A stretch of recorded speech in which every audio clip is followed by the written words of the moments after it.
I want to welcome you guys to an unofficial episode 1 of the jCraft modded series. We're not really sure what we're doing with this. We just stream this from time to time, and Jay spends every Sunday streaming this, and it's a lot of fun, and I'm having a great time with this. I'm enjoying modded for the first time in a very long time, and I want to see what the general outtake to this series is. I know I do a lot of vanilla stuff, so this probably won't catch on, but I want to make this video because I'm having a great time here, and I want to really show my point of view of what's going on.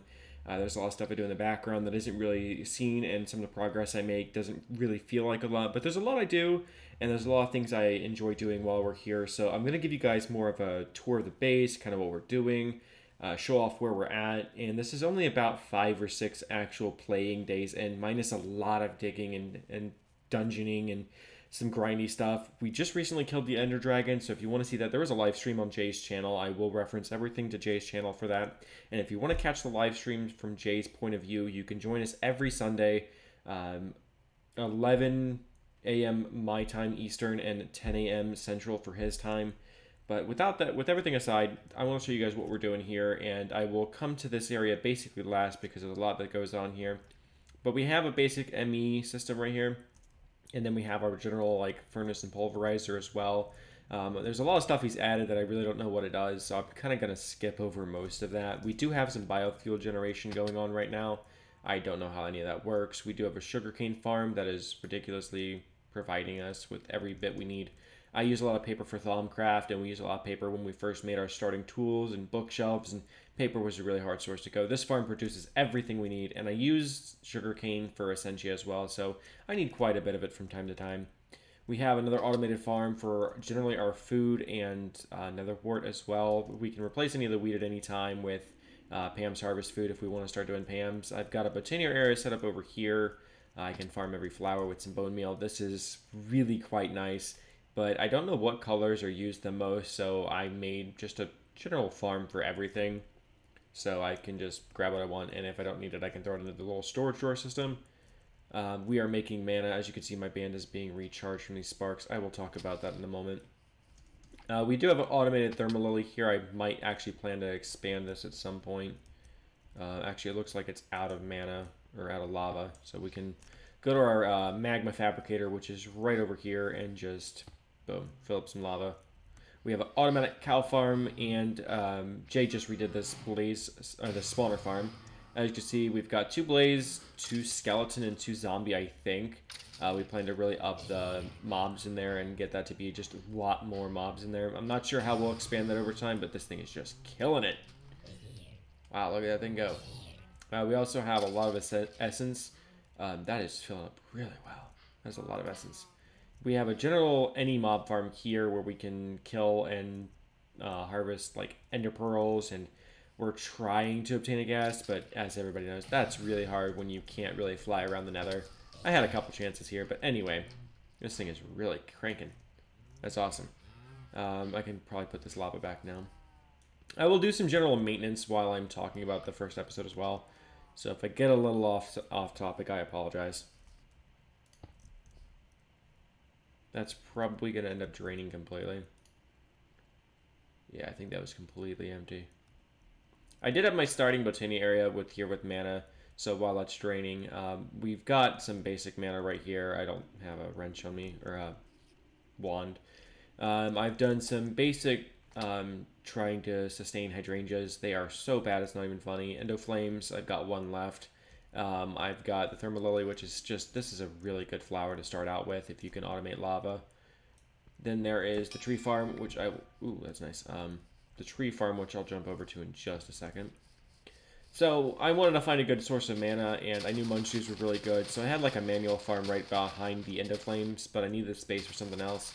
As you can see, this thing is producing a ridiculous amount of mana right there in the middle. There are 8 munchdews around elven mana spreaders shooting into this pool with a recessive spark in it, sending it to all these pools. And then these pools are more or less of a spot to bring everything to, and all these dominant pools are pulling everything. I wanted to expand my terrasteel creation, so there are 2 dominant sparks on the elven mana pools right here, so they will absorb a lot of mana, and they will prioritize mana storage. And then these 7, and then these 2 as well as I think this one. Yeah, this one's dominant as well. So I can make terrasteel pretty quickly. I probably could show that, but I don't need to. It's like less than 5 seconds for a Terra Steel, which is ridiculously fast. Then there are just other general pieces of stuff over here. So way beyond this tree farm, I have my infusion altar because I want it to be away from what I'm doing. I ended up having part of my infusion altar getting ate by the tears or the whatever they are, the void things. So I had to move it over here. I've only used it for the basic infusion for the Cloud Stepper ring twice. So I actually need to take this back over to base as well. So that is most of all the really quick explanations of all this. I plan to have more in-depth explanation of everything I do. I don't plan to dedicate too much time to this series either. So if at any time I am not doing this or I get disinterested in making videos for it, I will just stop making videos for this. This is not a dedicated series, but if this does become dedicated, I have no idea where we're going to go. I think our goal right now, like the end game, is to kill a Chaos Dragon. Apparently that's the best thing to do. We have a few hearts as well. So I have some things on me that come from some of the loot crates. I want to go over what I have and haven't made. So in my storage, I've got this shield right here. I didn't get this from crafting it. I actually don't know how to craft that. There's a lot of other stuff. Most of our Pam's food right now comes from the quest chests as well, or the loot crates or whatever they're called. I have a sleep charm as well, so I can do that. That's pretty neat. Then there's just our general Tinker Forge, which I want to get into a bit, as well as my basic Essentia making, which I can now make Thaumium pretty easy, I'd like to say.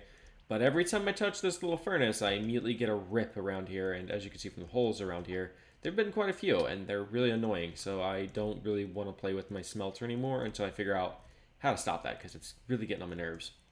But I do have a lot of tools in my inventory, and a lot of people would be curious as to why I have so many. So first of all, I have my my laser gun. This is able to one-shot anything. So I'm going to jump into the nether to explain all of this. Let me make sure I've got some good food. I do also have the Elementium armor from Botania as well, which is the second best set of armor we have. We actually have Diamantite, or the actual edition's diamond tools. Those are the best armor to wear, hands down. I think you're actually too much armor when you're wearing all of it. So I want to go kill some things to show you guys how ridiculous this is. But I have a bunch of different tools here, and I will explain them as I use them. Everybody knows what a cleaver is, but the cleaver is for looting a wither. I want to, take their head off with it, so I can do that. I don't know why mobs don't spawn that well with this, so the laser gun is just, boom, dead. Just instantly kill whatever I want. Nether just doesn't seem to spawn mobs that well either, still. And I've got some medium range with this as well. My shurikens are a little better because they loot. Ooh, where are you? There's a wisp. Hang on.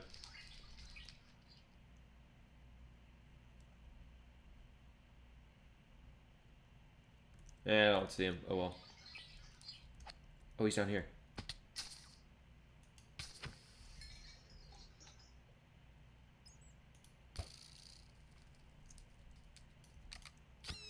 Yeah, I'm not playing with that.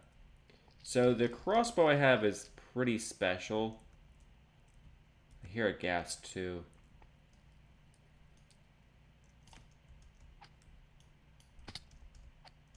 The reason I have all this stuff on me is to increase my range in the nether as well. It makes exploring really easy. So I have a Sojourner Sash from Botania and the Cloud Stepper Ring from Thaumcraft, and I'm able to just fly around here with ease. It's ridiculous. I can't get him though. I'm not worried about him. But the crossbow I built to be a sniper's weapon, so if I want to kill this guy, I can. I think I just made all pigmen around me mad though, which is fine. Yeah, they're not happy.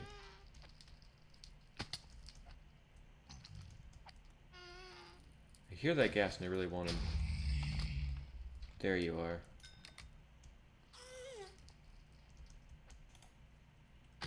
Got him. He died right about here. Hopefully I can get those gas tiers. Yes. 2 more. Perfect. We need these for the spawners. I can just kill anything into everything with ease. It's ridiculous. Botania's Thaumcraft, or no, shoot, Tinkers has made crossbows pretty nerfed, if I recall correctly. They used to be a little different. I never really truly played with them, so I don't know how they work, but shurikens and the laser guns seem to be the most fun. But it doesn't matter what weapon they nerf or how many they nerf, we're always going to find something ridiculous to use. Anyway, I think that's basically everything we've done. We've killed the dragon, like I said before. We have access to a lot of materials and a lot of resources. We don't have good power gen right now, so we're still in the very early stages of this mod pack. And I don't know where this is going to go, but I definitely do enjoy a lot of this mod pack stuff. There's just so much we can do with it, and it's a lot of fun. But I'm enjoying the break away from vanilla with this. It's a really fun mod pack, and I've not played with any of these mods. I want to say in 2 or maybe even 3 years. So getting to play with these mods has been a lot of fun. Relearning them has also been a lot more fun because again, Tinkers hasn't really changed that much. I think some of the notable changes are like weapon sets that I wouldn't remember or care to remember. And then I know you can make these like a lot bigger. This is the normal size I was expecting, so we can make this like 11 by 11, something ridiculous in size. I think this was in Thaumcraft before, but I don't remember it too much. I didn't really do a lot of Thaumcraft.